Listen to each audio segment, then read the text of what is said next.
You might have heard that live shopping is exploding. And I have to tell you, I have been on Whatnot for a couple of weeks now, and I see why it is.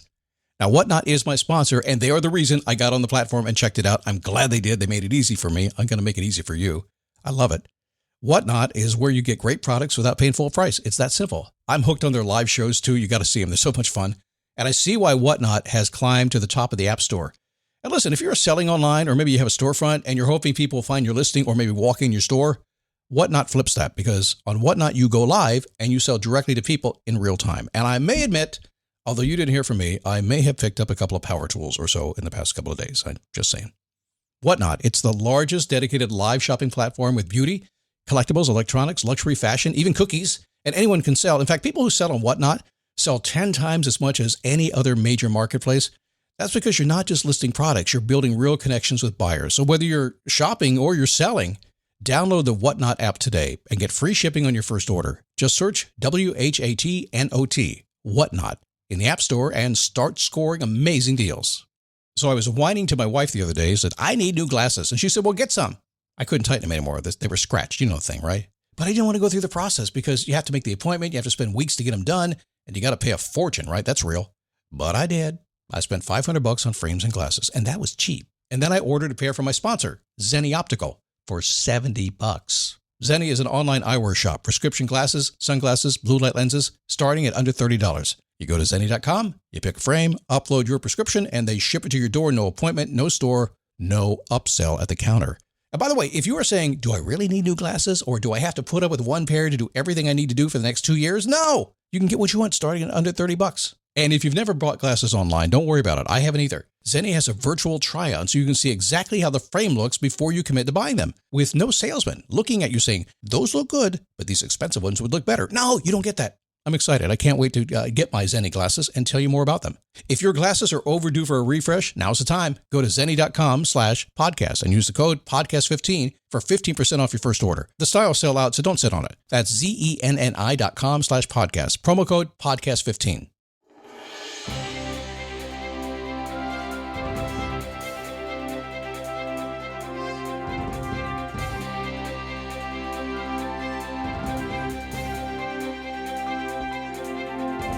What's happening? How you doing? Come on in here Tuesday. Let's do part 2. Yesterday, some success mindset shifts that we talked about yesterday. To be happier, to get things that you want today, kind of part 2. I had 14 of them. I had to kind of do them. I do them back to back. Some simple stuff, some common sense stuff. It's not absolutes. There's a time for absolutes, but most of our life is not that. It's relative. We have to work these things out, all right? So today, part 2, another 7 great tips that will really, and hips too. Yes, hips too, that will make your life better. It is the Daily Boost from motivationtomove.com. Every single day, we want you to stand up, take a step, and repeat. I want you to face your passion. I really do. Passion, purpose, meaning, and legacy. I want you to find that thing that lights you up. That's what drives me. Whenever I get frustrated, whatever happens in the world, I always stick to what lights me up. And here's what I say, and take this the right way. I'll say, well, how would Scott do it? Oh, by the way, I am Scott Smith. Common aim, uncommon sense.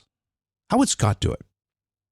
And all I mean by this is, okay, when something's in front of me, well, how would I do it? And I can lean back on what I've done in my life. I kind of know what's been successful and not. And usually if I'm going to get in trouble, it's because I'm doing what somebody else said versus what I know how to do. And somebody said, well, how do you know doing the right thing? I said, well, the way Scott's doing it is the way Scott was born to do it, which means how Scott does it came from someplace else. In my case, God gave me a way of doing things. He said, Scott, this is how you would do it. You're going to be stupid for the first few years. As you figure it out, just keep doing it once you learn. That was it. That was the message I got when I was born, right? You're going to be born stupid. Don't worry. You'll figure it out. So when I do that, I trust myself and I go, how would Scott do it? And sometimes I go wrong. But boy, the more I do it, the more I know that it works out. So yeah, do what you do, okay? All right, let's do this thing. Let's talk about some success. We had a good stuff yesterday, and today a few more. And again, this is not kind of Reddit worthy. You can't really put this in. Oh, I guess I could put the whole list in Reddit if I wanted to. Although, Reddit. I don't know. I think the only thing more potentially damaging than Reddit would be like being hooked on video games 36 hours a day. That's not it. But anyway, there's stuff there. It jumps in front of your face all the time. That and X and Blue Sky, those things just mess you up big time. Uh-oh. Did I make commentary? I think I did. So what can we do that will help you shift your mindset so you have more success. We'll start with a good enough approach. Perfectionism is doing nothing to move you forward. Good enough. Or good enough. That's fine too.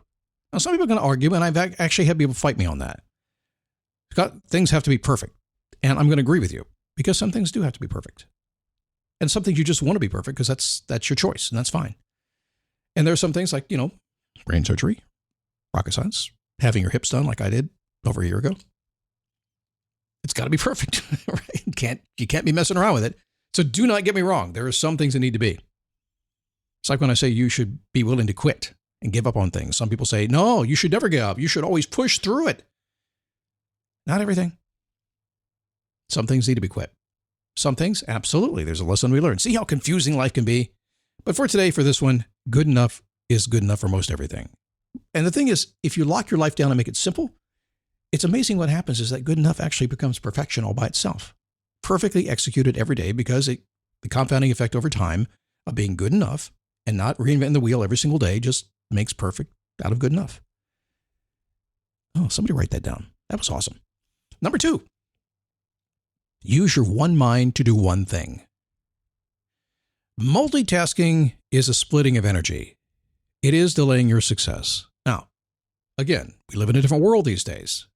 We can actually do more at one time. Computers and stuff can do stuff for us. So we can do more these days. However, I challenge you, when you really want to focus on something, when you really want to get deeply into the deep work that so many people will do, and I do, I will challenge you to focus on more than one thing. You're going to have to spend time on one thing. And the more you can get your life and everything you're doing focused on one thing, like some people, my one thing is my family, period. Others, my one thing is my job, period. Others, my one thing is my God, period. I will go so far as to say, if you do either one of these things independently and that's the one thing, it can only stay the one thing for a certain amount of time. Then you shift to the other. That's your multitasking. But if you take it all and put it all together, can you do this? Can you imagine this? Is it possible for you to take your job, take your life, take your God, take everything around you and see it as one thing? Oh yeah, what's that called? That's your values. Is it possible to focus on one value as one you, as one thing in your life? You better believe it. That's another 5 podcasts. Number 3, let go of control. Some things are not up to you. Figure out which are and then move on. That's it. Sometimes you got to surrender. People don't like the word surrender. Surrender is not give up. It's just not. Surrender is a realization. Surrender is you finally get what's really driving you. You finally really get what's going on. It's not giving up. In fact, usually I see surrender as, I see surrender as an end goal. I see surrender as this. I see surrender as me trying to figure something out, a struggle that I'm going through, pushing, trying to figure out what the right place to go.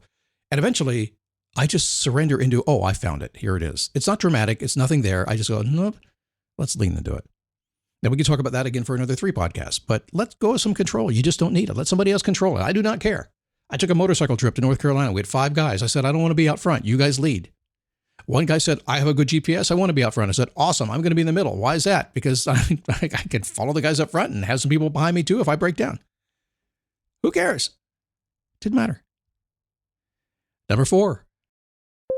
When you need to build up your team to handle the growing chaos at work, use Indeed Sponsored Jobs. It gives your job post the boost it needs to be seen and helps reach people with the right skills, certifications, and more. Spend less time searching and more time actually interviewing candidates who check all your boxes. Listeners of this show will get a $75 sponsored job credit at Indeed.com/podcast. That's Indeed.com/podcast. Terms and conditions apply. Need a hiring hero? This is a job for Indeed Sponsored Jobs.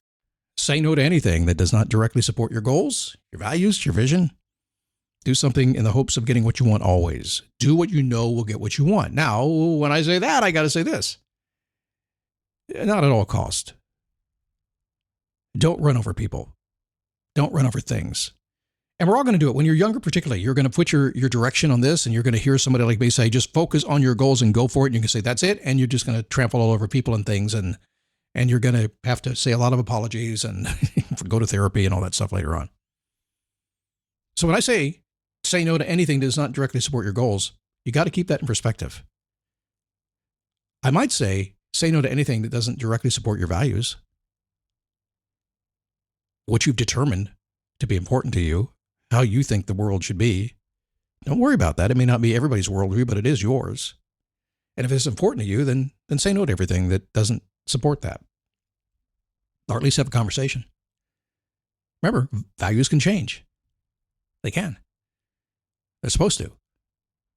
And you should always be open to that. But say no to everything that doesn't directly support. There are a lot of things that you can easily say no to that are in your way.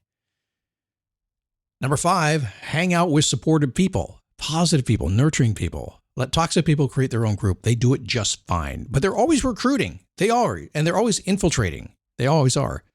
You know, people, a lot of us, you call it the proximity effect. Just at that. So not even supportive, not even positive, not even nurturing. If you don't like those words, fine. But the people you're hanging out with are who you're becoming. In fact, let's go even a step further. They are who you are. When you put that banner on yourself, that's who you are. So proximity affects everything. It affects your faith. It affects your money. It affects your attitude. It affects everything. So if your life is not, if it's frustrating, if it's a challenge, then look around you. And yeah, you could be married to somebody who is, man, you're in the proximity of the wrong damn person. Doesn't mean you can't change them, can't help them, can't influence them, right? You can. You could have kids, can't toss them out, but proximity of them is not making life good. I get it. You have a job. The proximity effect in that world is either really, really good or really, really toxic. And sometimes because money's involved, you stick into it. Don't do that. Understand that you are being influenced everywhere you go. And it's going to affect you in a really good way or a bad way. Or worse, an average way. Yuck. Number 6, be willing not to be liked. If you're avoiding making people unhappy, boy, you're just moving in the wrong direction. You can't ever please everybody.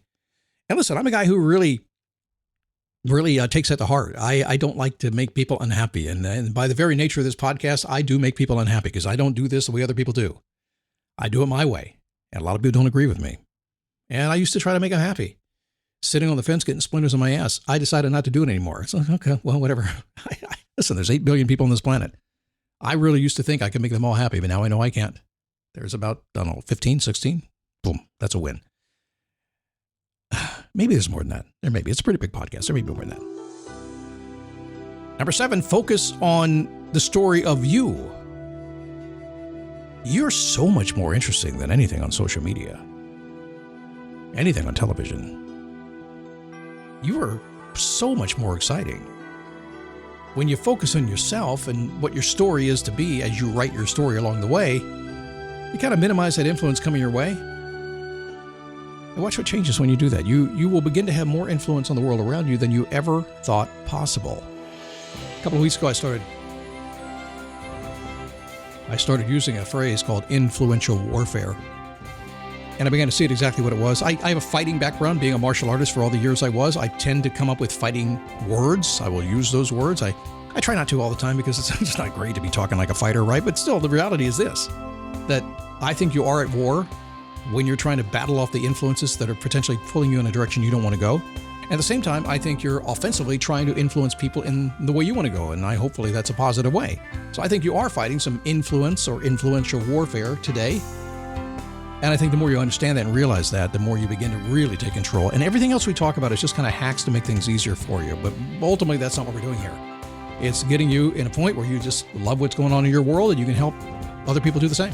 That's it. All right, we'll see you. We'll do this again tomorrow, you think? We've done it every day for 20 years. Well, why stop now?